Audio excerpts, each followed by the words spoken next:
Hi guys, एक बार फिर से आप सभी लोगों का वाईआरएस क्लास में बहुत बहुत स्वागत है। तो दोस्तों, आज की इस पूरे वीडियो में हम विज्ञान में दोस्तों, जैसा कि विज्ञान को 3 भागों में बांटा गया है, भौतिक विज्ञान, रसायन विज्ञान और आपका तीसरा है जीव विज्ञान। तो दोस्तों, इस पूरे वीडियो में हम रसायन विज्ञान के जो आपका पहला चैप्टर है, रासायनिक अभिक्रिया तथा समीकरण। तो दोस्तों, इस चैप्टर 1 में जितने भी महत्वपूर्ण परिभाषाएं हैं, मैं आज उन सभी परिभाषाओं को इस पूरे वीडियो में हम अच्छे तरीके से बताने वाले हैं। और दोस्तों, हम आपसे ये आशा करते हैं कि आप इस वीडियो को अंत तक जरूर बने रहेंगे। तो दोस्तों, प्रश्न नंबर 1 आपके सामने यहाँ कह रहा है, परिवर्तन क्या है, यानी चेंजिंग किसे कहते हैं। तो दोस्तों, अब यहाँ से लिखेंगे, पदार्थ या द्रव्य में किसी भी प्रकार का बदलाव होना ही परिवर्तन कहलाता है। तो दोस्तों, अब ये समझ लेते हैं किसे कहते हैं पदार्थ, किसे कहते हैं द्रव्य, दोनों बात एक है। तो दोस्तों, वह पदार्थ,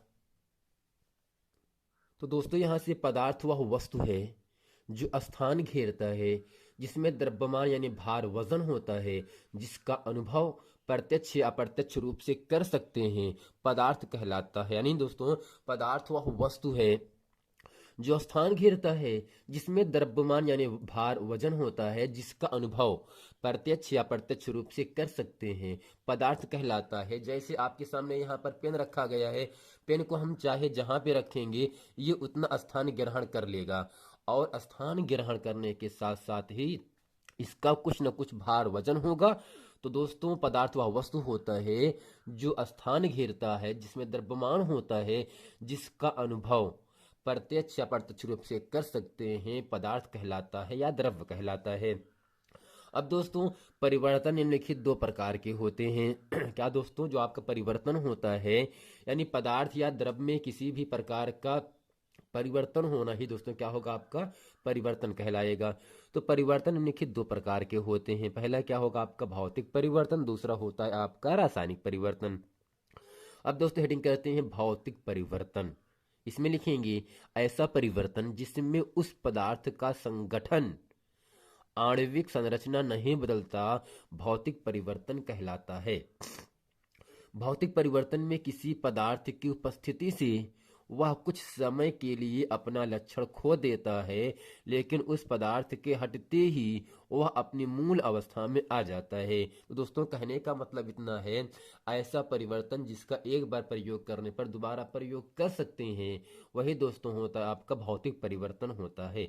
जैसे अगर आपके पास कोई रबड़ है, जब रबड़ को हम खींच देते हैं वह फैल जाता है, लेकिन जैसे ही छोड़ देंगे वह जिस अवस्था में पहले था उस अवस्था में आ जाता है। या अगर आपके पास कोई स्प्रिंग है, जब स्प्रिंग को हम खींच देते हैं तो स्प्रिंग बढ़ जाता है, लेकिन जैसे ही स्प्रिंग से अपना बल हटा देते हैं तो स्प्रिंग जिस अवस्था में पहले था उसी अवस्था में पहले आ जाता है। सेम इसी प्रकार हम मान सकते हैं, जैसे आपके घर में लाइट लगी होगी, जब स्विच को ऑन करते हैं बल्ब जल जाता है, और ठीक इसी प्रकार जब स्विच को ऑफ करते हैं तो बल्ब क्या होता है दोस्तों, बंद हो जाता है। यानी ऐसा परिवर्तन जिसमें उस पदार्थ का संगठन, आणविक संरचना नहीं बदलता, भौतिक परिवर्तन कहलाता है। यानी रबड़ को बढ़ाने पर रबड़ बढ़ जाता, लेकिन जैसे उस पर बल हटा देते हैं तो रबड़ जिस आकृति में पहले था उस आकृति में आ जाता है। अगर मान लेते हैं रबड़ आपका टूट गया, तो दोस्तों यहाँ पर क्या होगा, आपका रासायनिक परिवर्तन हो जाता है। यानी ऐसा परिवर्तन जिसमें उस पदार्थ का संगठन, आणविक संरचना नहीं बदलता, भौतिक परिवर्तन कहलाता है। भौतिक परिवर्तन में किसी पदार्थ की उपस्थिति से वह कुछ समय के लिए अपना लक्षण खो देता है। दोस्तों, जब स्प्रिंग को या रबड़ को हम खींचते हैं, कुछ समय के लिए उसका आकार बढ़ जाता है, लेकिन जैसे छोड़ देते हैं तो स्प्रिंग या रबड़ जिस अवस्था में पहले था उस अवस्था में आ जाता है। दोस्तों, ऐसे परिवर्तन को हम कहते हैं क्या है, भौतिक परिवर्तन कहते हैं।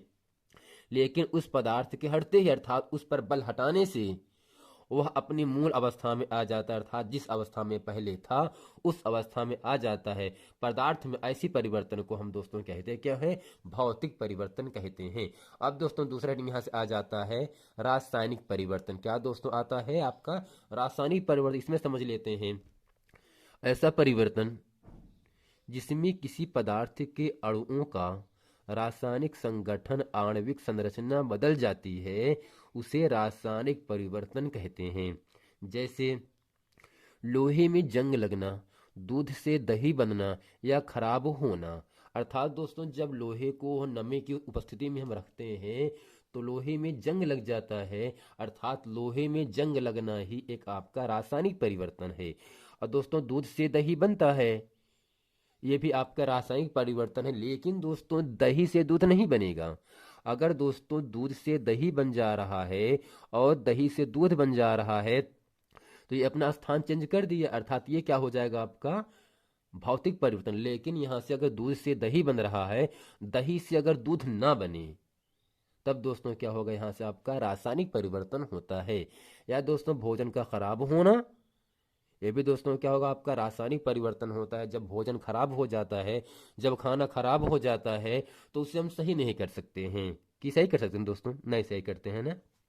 यानी भोजन का खराब होना, दूध से दही का बनना, लोहे में जंग लगना, ये सब दोस्तों क्या होते हैं, आपके रासायनिक परिवर्तन के अंतर्गत आते हैं।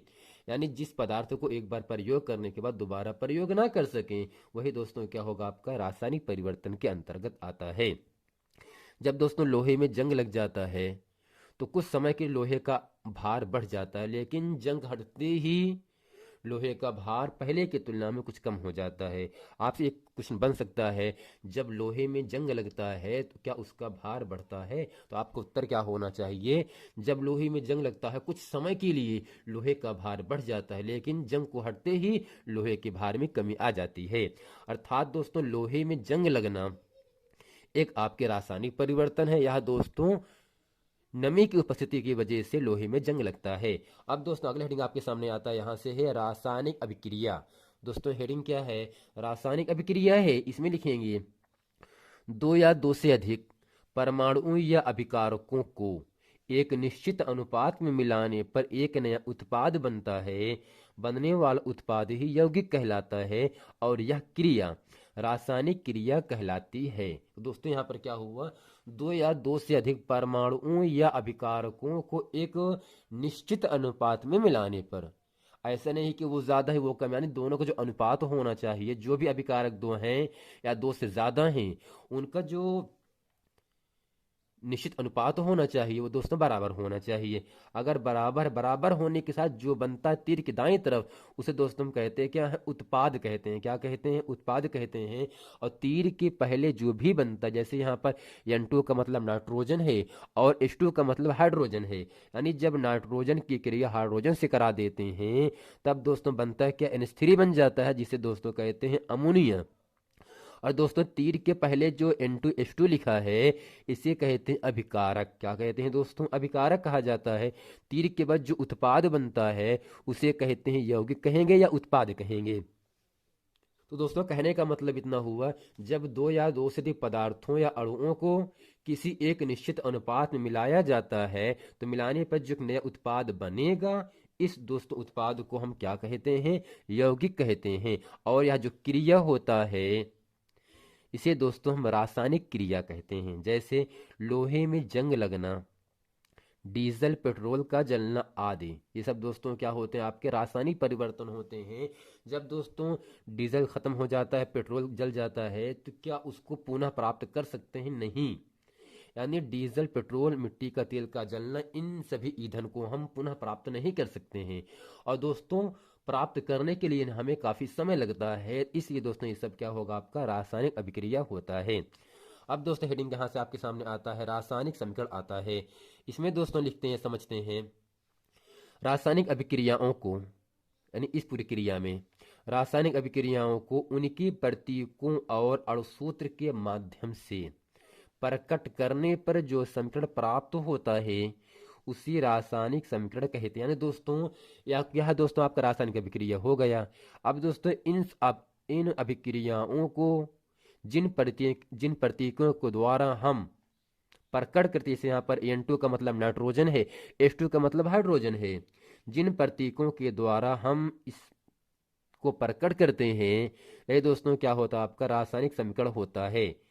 इस समीकरण को दोस्तों कहते हैं क्या है, हम रासायनिक समीकरण के नाम से भी इसे जानते हैं।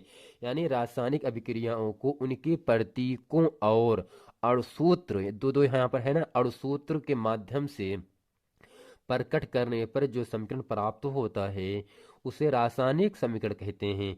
अब दोस्तों जैसे यहाँ पर क्या है, मैग्नीशियम का दहन करने पर मैग्नीशियम ऑक्साइड बनता है। दोस्तों मैग्नीशियम एक तार होता है जो कि आपको घरों में लगा होगा।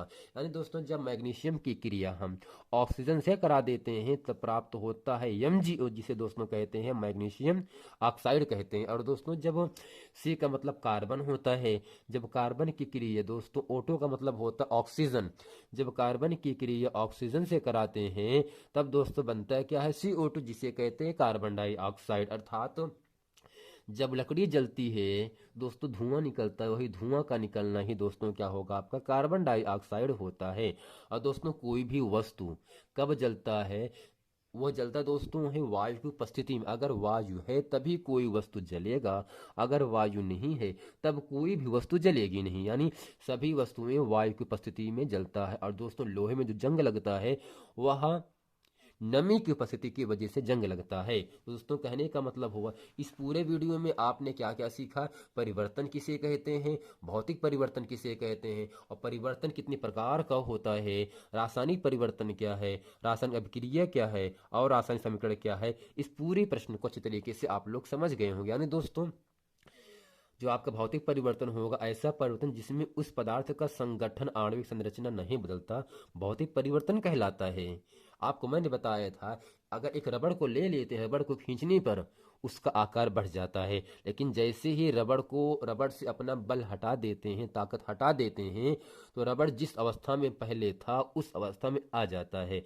अर्थात रबड़ का बढ़ना दोस्तों क्या होगा, आपका भौतिक परिवर्तन है। या अगर आपके सामने कोई स्प्रिंग है, जब स्प्रिंग को हम खींचते हैं तो उसका आकार पहले की तुलना में कुछ बढ़ जाता है जब उस स्प्रिंग पर हम बल आरोपित करते हैं। लेकिन जैसे ही स्प्रिंग से हम बल को हटा देते हैं, ताकत को हटा देते हैं, तो स्प्रिंग जिस अवस्था में पहले था उसी अवस्था में पुनः आ जाता है। अर्थात रबड़ का बढ़ना, स्प्रिंग का बढ़ना, बहुत से परिवर्तन ऐसे हैं जो भौतिक परिवर्तन के अंतर्गत आते हैं।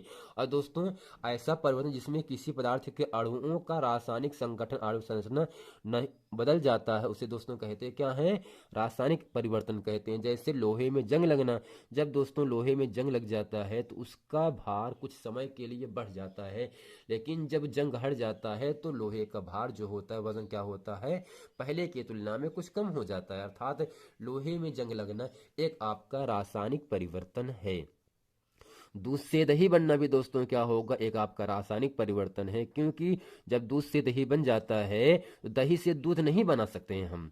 अगर पहले की अवस्था में फिर ला लेंगे अगर, तो आपका भौतिक परिवर्तन होगा। अगर दोस्तों खाना खराब हो गया, अब खाना तो सही होगा नहीं दोस्तों, खाना का खराब होना यह आपका रासायनिक परिवर्तन होता है। अगर मान लो खाना खराब है, उसको अगर हम सही कर लेंगे, अगर अगर खाना सही हो जाएगा किसी भी विधि से करके दोस्तों, खाना का खराब होना है आपका रासायनिक परिवर्तन। अगर उस खाने को सही कर लेंगे तब आपका रासायनिक परिवर्तन हो जाएगा। दोस्तों यहाँ पर आपने परिवर्तन किसे कहते हैं, यानी पदार्थ या द्रव्य में किसी भी प्रकार का बदलाव होना ही परिवर्तन कहलाता है।